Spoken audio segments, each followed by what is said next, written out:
one reviewer bitterly complained that the collections that appeared there were not good, with the exception of you.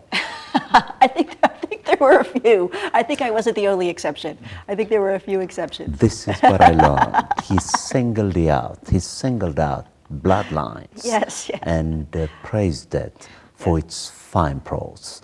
But he wasn't sure if there was a justification for publishing the other essays, which are products, I think, of a series of workshops that took place for a protracted period of time, out of which a certain editor chose the representative genres of the age. Yes. Why did you think he singled you out? Don't be bashful. As a writer, speak about yourself with all humility.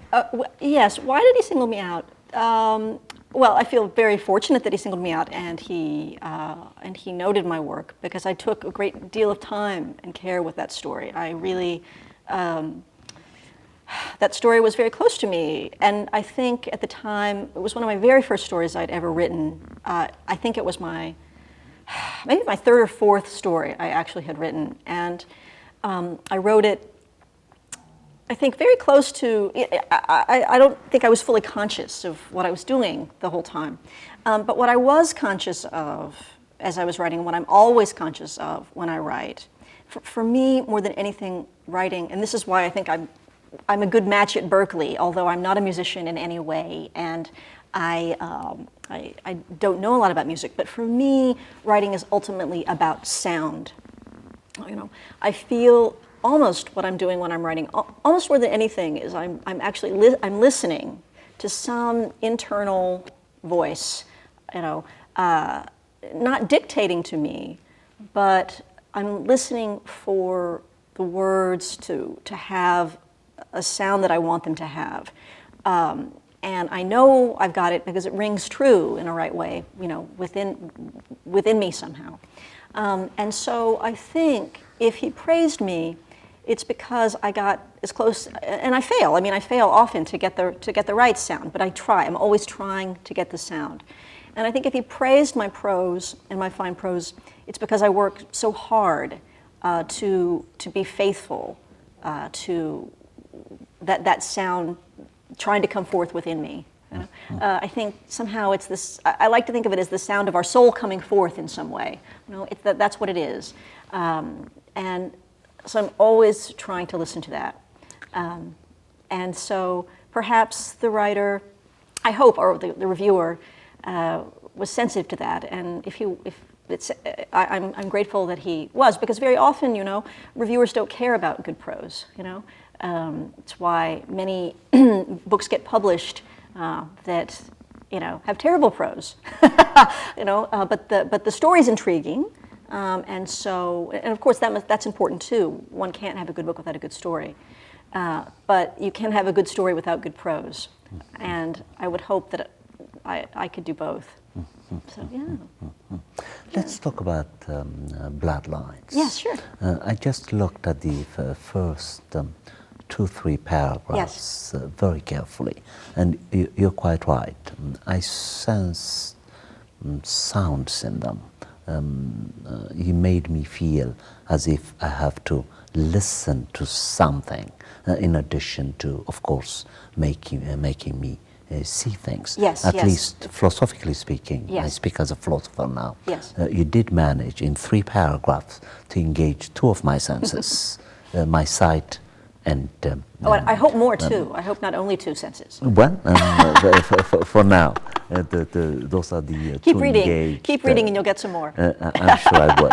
So what I thought we should do, for the sake of my viewers, out there, I sense that are very interested in writing. There may be hidden writers among them. Yes. They're going to be intrigued by you. They're going to go to their desks and begin writing. So what I would like you to do, for the sake of this audience, is to take 1 or 2 paragraphs from Bloodlines, Yes.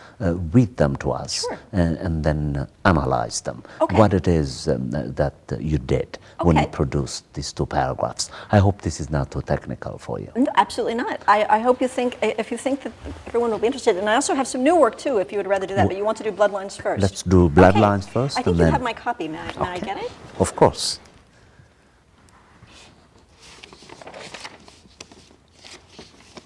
Would you like me to select the paragraphs? Yes, or do you please, want to, please.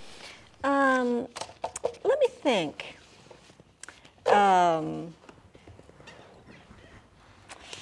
Let me think. This is a wonderful activity. I've never had the opportunity to do this before. Well, so I'm it's very my pleasure thrilled. to have asked it. Yes. Well, one of the paragraphs that came very easily to me, and sometimes, you know, the sound, sometimes I have to work very hard to get the sound.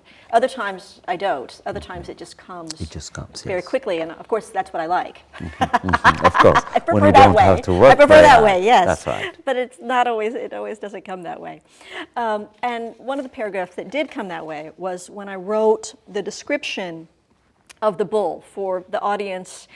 This story is about cattle breeding, which may not sound very exciting, but actually it's really about the relationship of a father and son and this bull that they buy from Ireland to restock their herd. And I don't know, I think a bull is a very powerful, I mean, almost totemic symbol. You know, we have very powerful associations with a bull, you know, from mythology and so many things. So I was very moved by this bull, and I'm just actually, for some reason, I cannot find the description. Where is the description? Okay. Okay, here it is. So I'll read the paragraph. So they've just purchased the bull from Ireland, and the bull has been sent over on a ship, and he's arrived at this farm in Kentucky, and they're letting him out of the trailer and letting him go into the pasture. So I will read the beginning and then the paragraph that's a description of the bull. So, my father slowly unfastened the lock and undid the widgets. Then he flung open the door. The sound of hoof clanged against steel, and my father scrambled over the fence just as the bull emerged. He was enormous, broader than my mother's Chrysler Imperial. None of us could stop staring at him. His coat was the gleaming orange color of Mars in early evening skies. It seemed, though, to be little more than a thin shellac for his muscles, which ebbed and flowed beneath his outer gloss with the slow fury of an approaching thunderhead. He moved forward on powerful thighs. His hooves shone blue in their clefts as he crossed our pasture, thick with autumn dandelion fluff. In his wet nostrils was a dull gold ring. So that's the description of the bull. When I wrote that, I remember very distinctly I wanted to try to capture something of the you know,